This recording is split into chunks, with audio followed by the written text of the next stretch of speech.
you practice yoga, and I hear, I hear the words that you're saying, and I know that it's like the phrase, the things that show up on the mat generally will show up off the mat, right?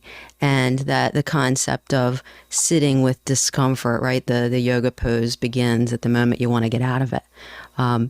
That really is true. These concepts that you're drawing on, I can hear that it's a lot of it is taken from your yoga practice, and you talk about that in the book. And you talk about, look, whether it's yoga or running or some sort of movement is so good for the physical body, but it's so good for the soul as well. Yeah, I mean, no doubt. So I refer to people talk about, the mind-body connection.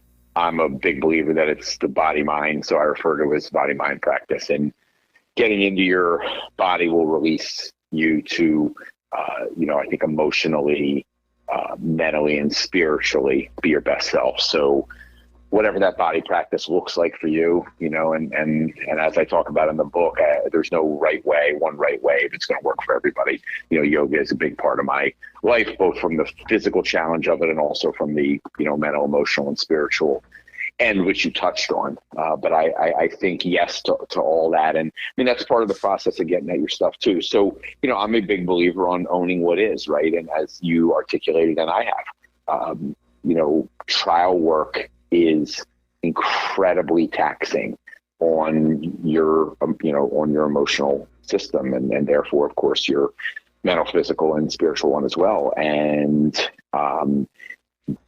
owning that which is the essence of it, and that certainly underlies my journey through the law. I mean, when I stopped trying to muscle through the practice of law, I was much better at it, and quite frankly, found more enjoyment in it.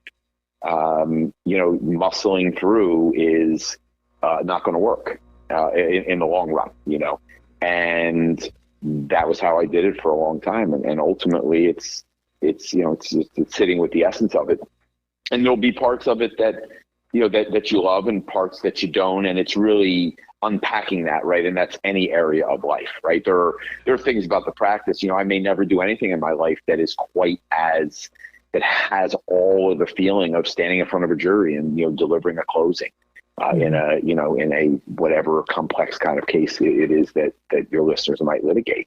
I got news for you. Like, I may never get that again. Right. It's a really unique life experience. And I'm so grateful that I had it, time and time again. And then there are all the things that, are baked into doing that kind of work, many of which I could live without, right? Daily constant conflict, right. And emotional deregulation. But without those, I'm not closing in a death penalty case or in a civil rights case or whatever it was that I may have had the privilege of doing. And so, just being okay with all that. What am I going to do? I don't want to trade, one life experience for the other without understanding the essence of what makes it up. And so, because I'm big on, if you're really living, right, you're suffering, right? You're in pain, there's discomfort. And then there's also, happiness and hopefully some joy.